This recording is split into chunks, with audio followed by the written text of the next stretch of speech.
Nous allons voir maintenant le tableau de bord.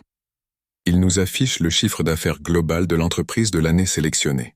Cela peut être 2024, 2023, 2022. Si on revient par exemple sur l'année 2023, on peut voir ici le chiffre d'affaires cumulé et on peut voir le chiffre d'affaires mois par mois. Ici, nous avons les courbes des 4 dernières années. Nous pouvons remonter jusqu'aux 7 dernières années, mais nous pouvons voir, si nous le voulons, juste les 2 dernières années. Dans ce cas-là, on va dans Paramètres, Tableau de bord, et on sélectionne juste les 2 dernières années. Et là, on peut voir seulement 2024 et 2023. On peut remonter jusqu'à 7 années d'antériorité.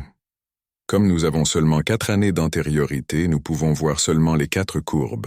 Nous avons ici le classement. On peut avoir différents classements. Classement des types de projets. On peut voir par exemple qu'en 2023, les maisons de ville étaient les mieux classées par rapport aux maisons individuelles, qui étaient à 22%, et 78% pour les maisons de ville. Pareil pour les différents produits, on peut voir le top 5 des meilleurs produits. On a ici par exemple la catégorie matériaux bois. On n'a pas de matériaux en 2023, mais peut-être en 2024. Là, on peut voir par exemple les différents types de matériaux que nous avons vendus.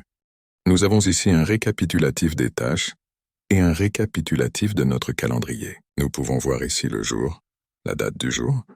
On peut revenir à n'importe quelle date ici. Si on double-clique ici, on revient sur la date du jour. Pareil pour le mois. Si on double-clique sur le mois, on revient au mois en cours. On peut ici rapidement changer si on veut l'heure de rendez-vous.